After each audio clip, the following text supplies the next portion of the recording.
Good afternoon. I have not eaten yet, and it's 2:30 in the afternoon. I've been super busy running errands, going to the grocery store, and I have not eaten until now. So I'm very hungry, and this is what I'm breaking my fast with. I have 3 1/3 pound hamburger patties with just salt on it that I'm going to eat, and then I've also got some bacon in the air fryer that I can have too if I'm still a little bit hungry after this. I feel like this pretty much will fill me up. And that's the good thing about when you are used to intermittent fasting and when you are using your fat to produce energy when you're late for a meal. No problem, you're not going to get hangry. It's not usually much of an issue. Like you're hungry, but it's kind of in the background. And that's kind of an issue that people have, is they are afraid to be hungry. There's no problem with being hungry, especially if you're busy. When you're eating a low carb diet, you get more comfortable with the feeling of being hungry, and you're like, okay, yeah, I'm hungry, I could eat, but I can also finish what I'm doing now, and I don't have to stop at a Burger King or whatever, because I'm not going to get all cranky if I don't eat something soon. So that's kind of nice. And then here before too long, I'm going to be starting up doing some fasting, and that's really going to come in handy because I'll be going a period of time without eating, and then while I'll feel hunger, my body will be used to using fat for energy and will be using my body fat and ketones for energy. So anyways, I'm going to eat this, and then I'll be working on some YouTube videos coming out. I'm super excited that I'm almost ready to release my calories video. So by the time this weekly video comes out, the calories video will be already out, and then work on last week's weekly video. And I've already done my workout today, so I guess later on this afternoon, the thing that I need to do the most is probably clean, because when everybody's been home all weekend long, you don't really get a chance to get everything cleaned up and it stays clean. So yeah, really fun times, and I will talk to you later. You should be pretty familiar with this site by now. For dinner on Monday night, I had some carnivore chili and 4 slices of crispy bacon. Okay, so I am done with my leg day exercise. It was a really good workout today. I moved up in a couple of exercises and increased my reps on the exercises that I didn't move up in. Eventually on my squats, I do plan on changing my rep range goal to 6 to 8. I'm not exactly sure when that's going to be, but the reason for that being is eventually, with that much weight and using that many muscles, hitting 10 reps will require a lot of stamina, and I'm not really going for like increased stamina. I'm going more for strength. So it's more important to me to be able to lift heavier weights rather than to do more reps. So on all of my major compound lifts, eventually I will be going down to a 6 to 8 rep range goal. So that'll be squats, deadlifts, bench press, overhead press, and pull-ups, I think, rows also. So the major compound lifts. Let's see here.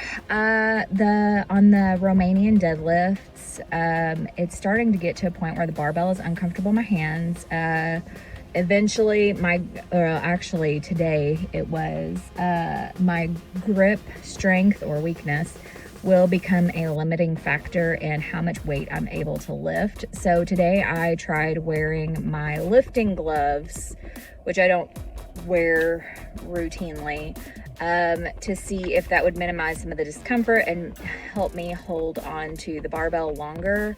And I thought it was working until I got to the very last couple of reps of the very last set, and my grip actually gave out before the muscles that I was actually targeting gave out. I really like the deadlift. I like the traditional deadlift and the Romanian deadlift, but because my hamstrings are lagging so far behind my quads, I'm trying to focus on my hamstrings more. So that's why I'm doing a Romanian deadlift instead of a regular deadlift.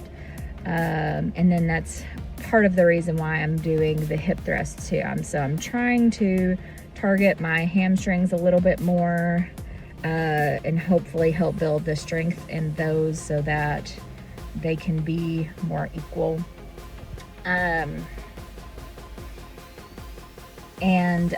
So probably the next time I'm doing deadlifts, I'll bring lifting straps, but I won't use them until I absolutely have to, because I want my grip strength to increase. There are exercises you can do to target your grip strength, but I don't want to do them. I don't know. Let's see what else. Hip thrusts are getting heavier and harder. I'm really starting to hate them. But like I've said before, it's a love-hate relationship. Hip thrusts are great for, depending on how you plant your feet, getting your hamstrings strengthened, but also to get that, I guess, glutes, big butt, round butt, whatever. Today's workout was fasted. I do like fasted workouts. There are studies that show if you work out without eating in the past like 8 hours, your body will utilize your fat stores more for energy than carbohydrates. And this is especially true for people who are following a low carbohydrate diet, because the longer you're on a low carbohydrate diet, the better you are at utilizing your fat for energy. And so that will give you a more steady increase, or a steady energy source throughout your workout, and you won't feel like weak and limited from not eating. But the advantage to that is actually kind of clinically insignificant. It's a very small increase in fat metabolism. So if you hate working out on an empty stomach, I mean, it's still gonna be a good workout, even if you're not fasted. So I will post the article, or one of the articles that support that. So whenever I'm actually motivated to get to the gym in the morning, I do like to do a fasted workout. Now I'm going to head home and have my first meal of the day. Tuesday morning for my first meal of the day around noon. I just had to share 2 pictures of this. It was so stinking good. I guess I've been overcooking my egg white bread, and cooking it for less time has definitely helped the texture. But the second picture here, you can see how I like to leave my yolks runny and let it soak into the bread. It is so good.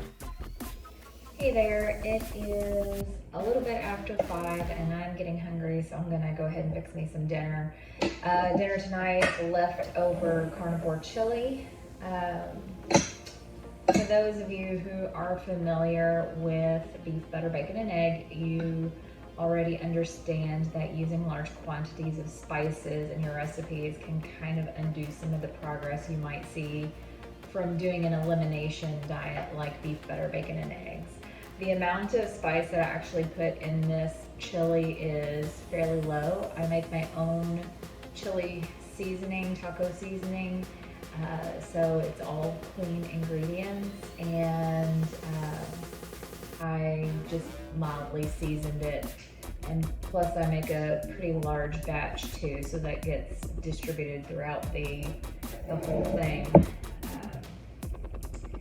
And I'm using my big soup bowl. This bowl is my favorite to have soup from because it is large and also it heats up really well in the microwave. Trigger warning, I guess, for people who don't like microwaves. Anyway, I have a couple of pieces of bacon here that I'm gonna throw in the air fryer and crisp up real quick. Also, I did measure, or I weighed this bowl before and found that it holds 24 fluid ounces of soup. I know back when I used to have like the Campbell's Chunky Soup, it would fit a whole can and then some. So I'll give you some idea of how much I'm putting in here. That leaves, I don't know, enough for a small bowl for someone. I do have some good news. I did have a telephone interview yesterday for a nurse practitioner job that went very well. There is going to be a second virtual interview done this week, and it's mostly just a formality, and there are some pros and cons to the job, and maybe I will go over those in a future video. But I'm working on last week's video editing right now, and its hold on them has ended, so now student loan payments are going to have to start getting paid routinely again. And while I was employed as a nurse practitioner, I was going ahead and making payments on those. That was one thing I said I was going to do when I became a nurse practitioner, is everything, all additional income that I made as a nurse practitioner that I did not make as a registered nurse, I was going to pay toward my student loans. So in the past year or so, I've put down about $10,000 on my student loans, which was great until the loan company sold it to another company, and then the automatic payment stopped. But that was probably just a few months. But now I'm gonna absolutely have to pay my student loan payments back, and the monthly amount is actually going to equal the same amount that I was already paying. So I know that our budget shouldn't take too big of a hit on that, which is always something I've been concerned about, because going to nurse practitioner school is very expensive, and yeah, so I'll be paying on that for a while. I'm going to heat this up, I'm going to crisp these up, and then I'm going to enjoy my dinner. Chest and tricep day is done. I was actually kind of worried about the workout today because I was increasing the weights on 4 out of 5 of my lifts, and those upper body workouts are just like the hardest sometimes. I feel like any progression in the smallest amount on any kind of arm exercise just feels like I'm adding 50 pounds to my exercises. So I was super happy about that. Next week I won't be increasing anything, which would be a relief, but the overall volume will hopefully go up. There are several ways to increase the volume of the workout, which is kind of the goal, and you can do that several ways. You can increase the volume by increasing the weight, the number of reps, the number of sets that you do, and then also another thing that I think does not get utilized enough is time under tension. So that's slowing down your reps so that your muscles have to stay stable, and then also they're under tension for a longer period of time, so therefore time under tension. I don't use that one very much because usually you're counting. So I did do a program one time where you had to do like 1 second up and then 4 seconds down, and so you're spending a lot of time counting the seconds, and I like to listen to music, and I like to just kind of take my mind off of the discomfort of what is happening. So everything was great. I was able to do at least 8 reps of every exercise, except for the very last one, tricep push down, which is one of my worst exercises to do. So I increased the weight on tricep push downs, and it is just one of those exercises where a 5-pound increase just feels like it's nearly impossible. So normally now what I would do is I would go home and I would have lunch or breakfast for me and stuff my face until I'm comfortably full and, go on about my day. But fun fact, today is actually going to be an OMAD day. So a lot of people know what OMAD means.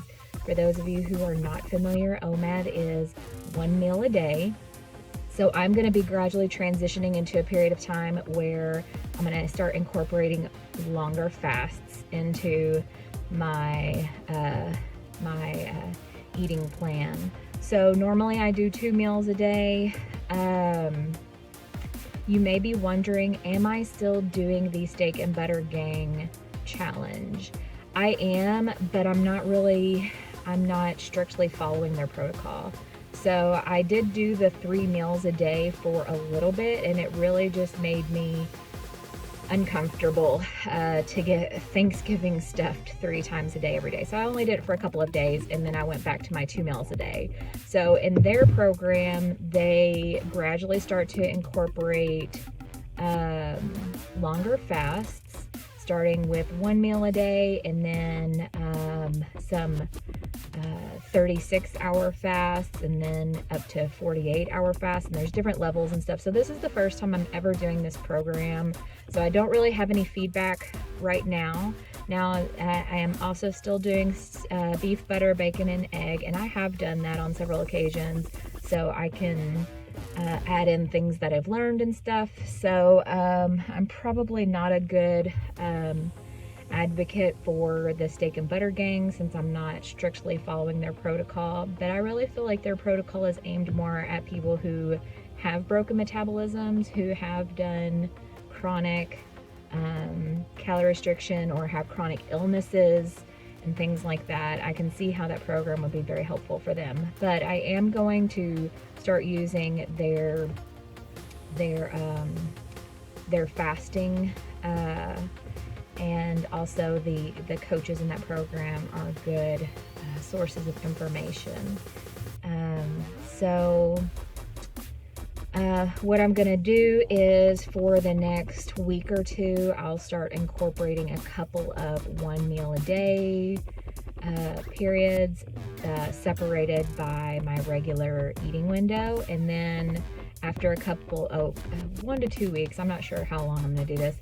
After that, I will start to incorporate some alternate day fasting.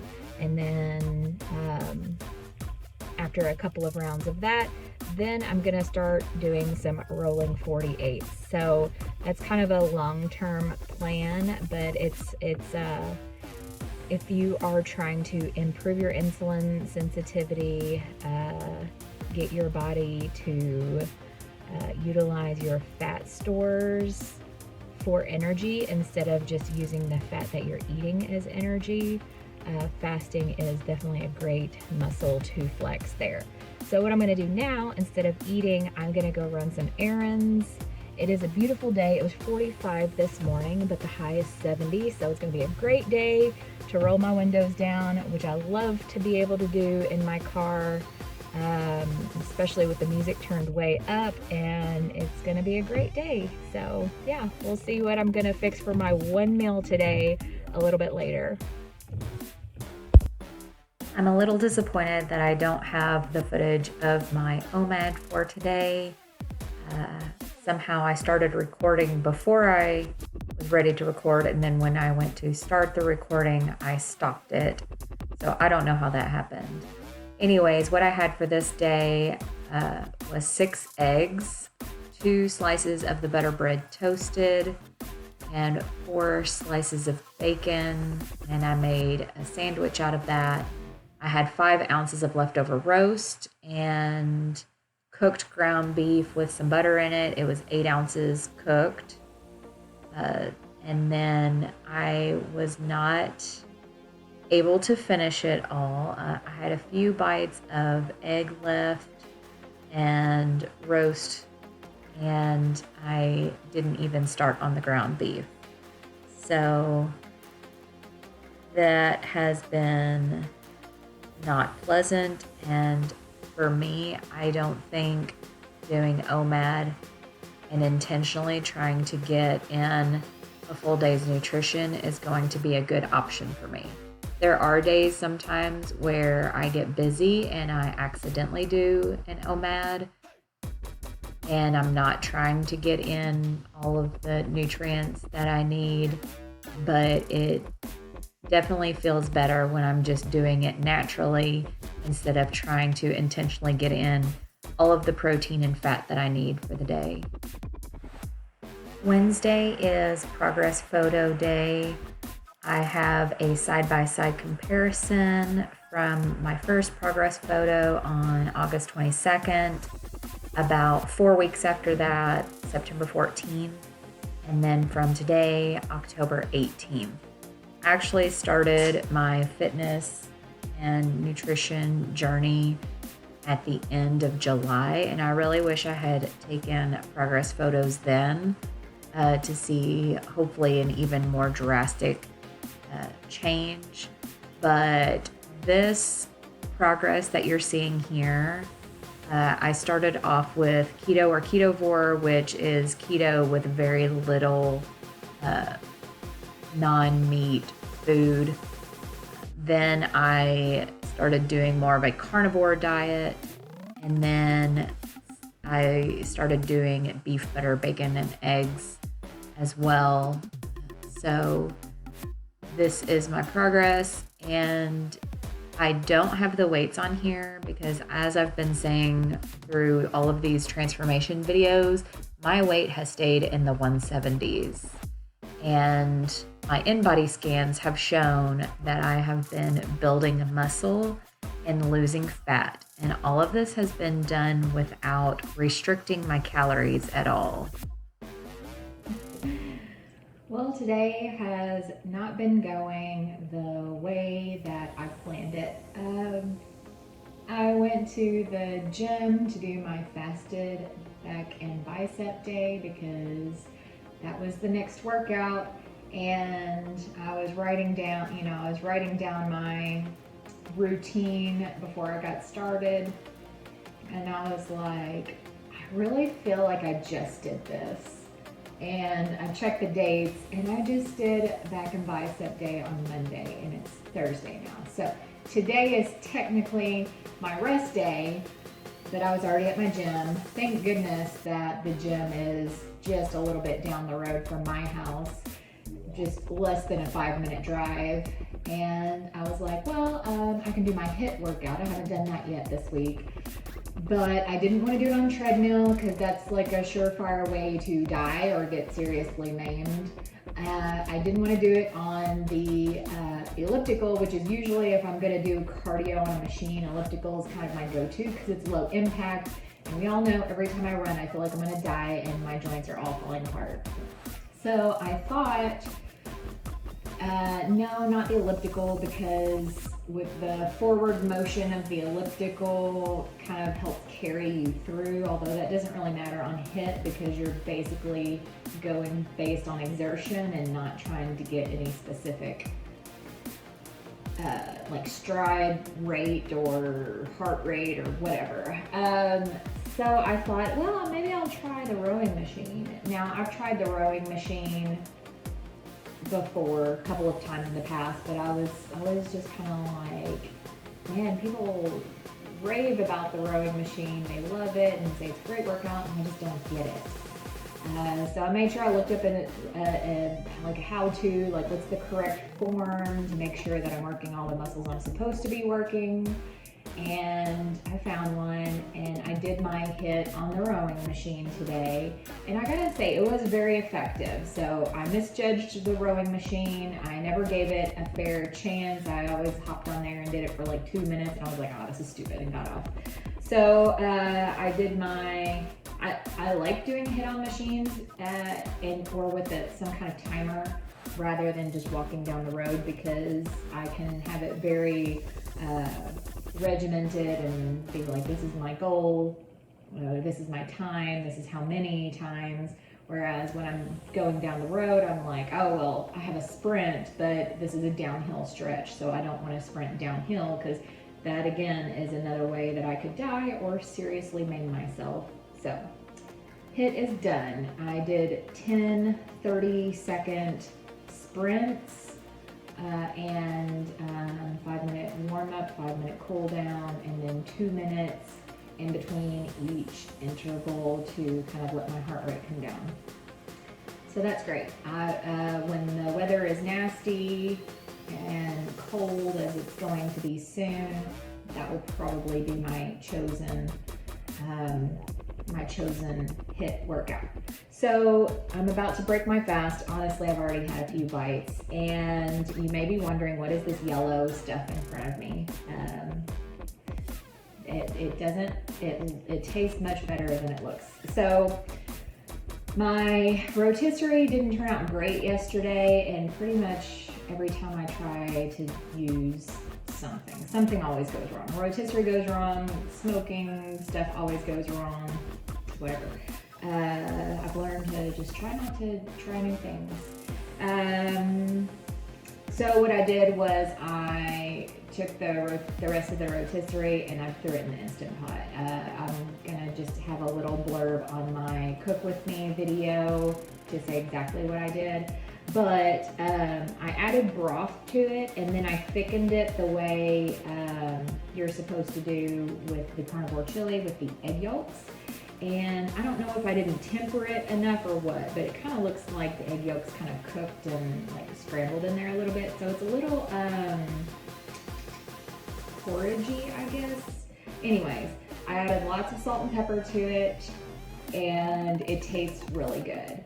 And what I did was I've got a piece of egg white bread that I added more butter to it on both sides, because roasts are kind of like the chicken, broccoli, and rice, but of the carnivore diet, because it can be really bland, or you can really do some amazing things with it, but it doesn't have a lot of fat in it. So I added butter to both sides of this and browned it in a skillet, which is my preferred way of toasting egg white bread, because it turns out you've got this really soft inside and then you've got this crusty outside. So that'll be good for dipping in the soup, which ever since I've been to a certain non-low carb restaurant that is known for their bread and soups and salads, and their crusty bread.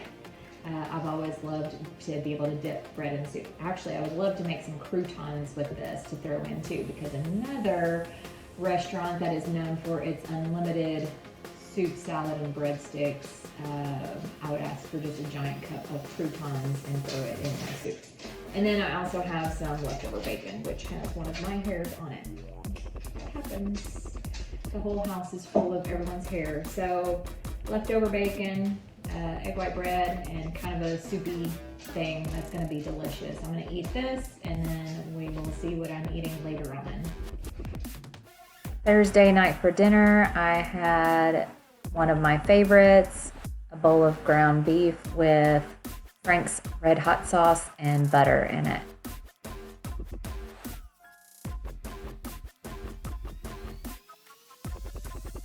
Hey, I just finished my back and bicep day on an actual workout day and not a rest day. And I was a little bit worried because after my rowing workout yesterday, I woke up this morning and my traps, the muscle that is like the back of your shoulders and between your shoulder blades, was sore this morning. So I was worried that that would affect my workout today, but it didn't, I don't think. I moved up in a couple of exercises today, mainly the pull-ups and my upright rows. And today I really tried to focus on getting a full range of motion and focusing on the muscles that were working. So when I do, say, like a pull-up, I pull my my head up above the handles a little bit, to where my elbows are basically at my side. And when I extend my arms, I fully extend them. And also I kind of relax my shoulder blades. So that way, in order to get that full contraction, not only am I bending my arm down, I'm bending my elbow and pulling. I'm also bending my shoulder down, but I'm also contracting the muscles between my shoulder blades and locking those in too, so that I'm working all parts of that muscle. And getting a full range of motion is going to be important for beginner weightlifters and intermediate weightlifters. There are some types of exercises where a partial range of motion is beneficial, like if you're only working a certain type of muscle fiber, or if you're working just like a certain part of the contraction.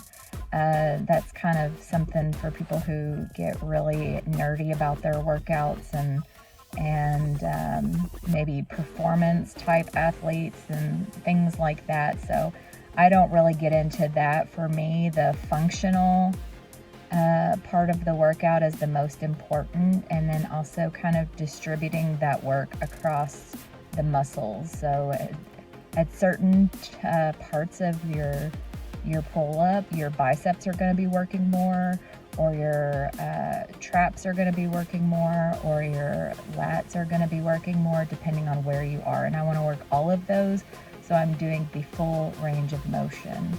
So I really try to focus on that muscle. So today I was trying to focus on getting my shoulder blades.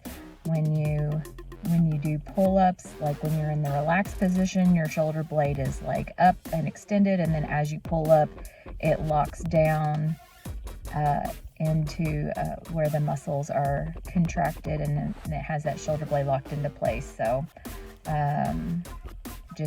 focusing on the movement, focusing on the muscles that are doing the work. Everything was going pretty well today. The only exercise I did not increase my workout volume in was the bicep cable curls, but I feel like when you increase the volume in other workouts, sometimes you kind of do that, sacrificing workouts later on in your workout, or you sacrifice exercises later on in your workout. In fact, actually, I think I kind of lost count on the second set, and I'm not even sure if I got 12 reps, but I think I did, but I'm not sure. Reverse flies. I did a new exercise today. I did kind of rear delt fly on the cable machine, and I did that unilaterally, so I just did one side at a time. I did it on the very lowest weight, which is 3 pounds, which at first I was like, oh gosh, I'm gonna have to move up on this. But as I did 10 reps times 3 sets, by the time I got done with the third set, my rear delts were pretty fatigued. So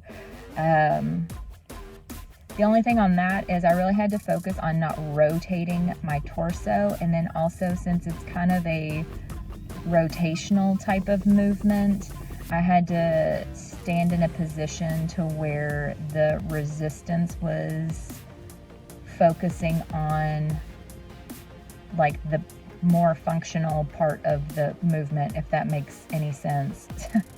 I am not an exercise what do you call them? Oh goodness. My blood flow hasn't returned to the brain yet. Anyways, so I'm just trying to get the most resistance throughout the movement as possible, and it's hard to do, and that's one of the reasons why I liked the fly machine, is because its pull resistance is on a rotational, kind of like when you're doing leg extensions and the leg curls, the machine rotates.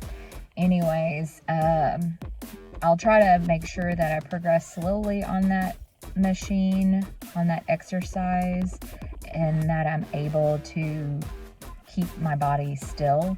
But I imagine eventually I'm gonna have to get like an incline bench and place my chest against it to hold it still. And I do like the fly machines that are chest supported for the rear delts, because when I was using the back supported fly machine, I had a hard time keeping my back from lifting off of the pad and like arching my back and stuff like that. So overall, good back and bicep day. I am going to move around my workouts next week so that my HIIT day can fall on a rest day a couple of days after back and bicep day, so I won't have to worry about my trap muscles being fatigued when I go in to do my back workouts. So I've got some errands to run, so the next time I see you, I'll be showing you what I'm having to eat. Friday night, I made a bunch of meatballs in the air fryer, and that was my dinner.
Saturday was my son's last soccer game of the season.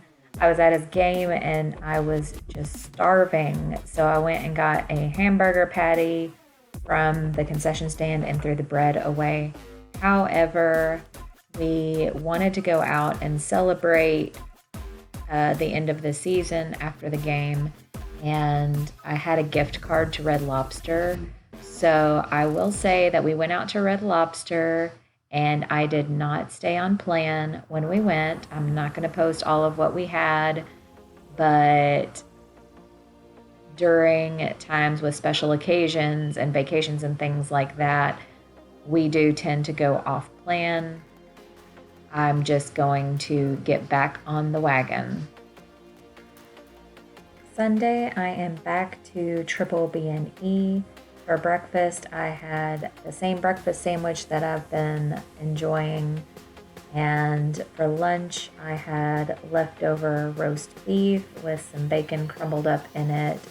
And then for dinner, I had leftover meatballs and also some leftover ground beef with Frank's Red Hot sauce in it, trying to clear out some of the leftovers.